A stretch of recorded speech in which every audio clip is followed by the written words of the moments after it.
السلام علیکم ورحمۃ اللہ وبرکاتہ الحمد للہ رب العالمین والصلاة والسلام علی رسولہ الامین اما بعد۔ اسی حدیث پہ پچھلی جو پہلے بھی اس پہ وضاحت گزر چکی، اس کے ایک جز کے اوپر جو کہ تقدیر کا مسئلہ ہے، اور اس میں بھی وہی سوال ہے کہ بچہ جو ہے اس کا رزق لکھا جاتا ہے، اجل لکھا جاتا ہے کب؟ جو حدیث کے الفاظ ہیں، چوتھے مہینے کے اندر روح پھونکی جاتی ہے اور اس کی تقدیر کا فیصلہ ہوتا ہے، لکھا جاتا ہے اس کے بارے میں۔ فیصلے تو اللہ تعالیٰ نے کیے ہوئے ہیں۔ تو تقدیر کے 4 مراتب ہیں، یہ سمجھنے والی بات ہے۔ پہلی بات کہ اللہ کے علم میں ہر چیز ہے۔ دوسرا، اللہ تعالیٰ نے تقدیر کو لکھنے کا حکم دیا۔ تیسرا، اللہ تعالیٰ نے ارادہ جو کیا وہ تقدیر کی مشیت جو ہے وہ اللہ کی مشیت اور ارادے سے نافذ ہے۔ اور چوتھا مرتبہ ہے کہ اللہ خالق کل شیء، اللہ ہر چیز کو پیدا کرنے والا وہی خالق ہے، وہی کریٹر ہے پوری کائنات کا۔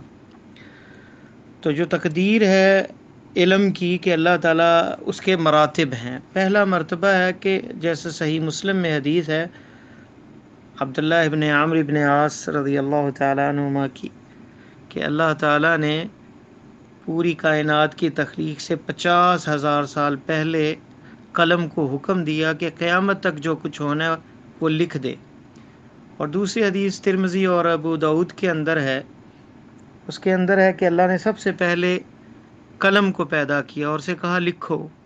تو قلم نے کہا اے رب کیا لکھوں؟ کہا کہ قیامت تک جو کچھ ہونے والا ہے وہ اللہ کے علم سے اس قلم کو حکم ہوا تو اس نے لکھ دیا۔ یہ ہے لوح محفوظ جو اللہ تعالیٰ نے پوری کائنات کو بنانے سے پہلے تقدیر جو ہے وہ لکھی گئی۔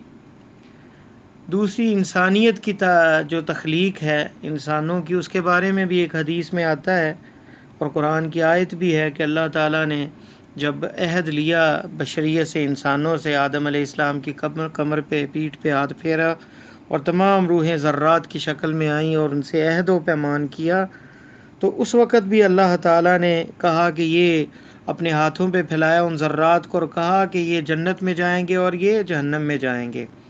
یہ طبرانی کے اندر روایت ہے۔ تیسری جو تقدیر کی لکھنے والی بات ہے وہ ہے اس کے بعد جو تقدیر کا مرحلہ ہے وہ ہے انسان کی پیدائش پہ۔ جب انسان ماں کے پیٹ میں ہوتا ہے، چوتھے مہینے میں فرشتے کو حکم ہوتا ہے کہ اس کا رزق، اس کا مال، اس کا رزق اور اس کی بدبختی اور سعادت مندی اور اس کی اجل، کب اسے موت آئے گی، یہ بھی حکم ملتا ہے لکھنے کا چوتھے مہینے۔ تو چوتھے مہینے کے بعد ہی یہ وضاحت ہوتی ہے کہ لڑکا ہے یا لڑکی ہے، اور اسی وقت جو ہے اس کی روح وغیرہ اس میں پھونکی جاتی ہے، زندگی ڈالی جاتی ہے اور اس کی تقدیر کا جو ہے وہ لکھنے کا حکم ہوتا ہے دوبارہ۔ اس کے بعد ایک اور مرحلہ ہے، سال میں سالانہ تقدیر اللہ تعالیٰ لکھتے ہیں۔ اِنَّا أَنزَلْنَاهُ فِي لَيْلَةٍ مُبَارَكَةٍ فِيهَا يُفْرَقُ كُلُّ أَمْرٍ حَكِيمٍ لَيْلَةٍ مُبَارَكَةٍ إِنَّا كُنَّا مُنذِرِينَ فِيهَا يُفْرَقُ كُلُّ أَمْرٍ حَكِيمٍ۔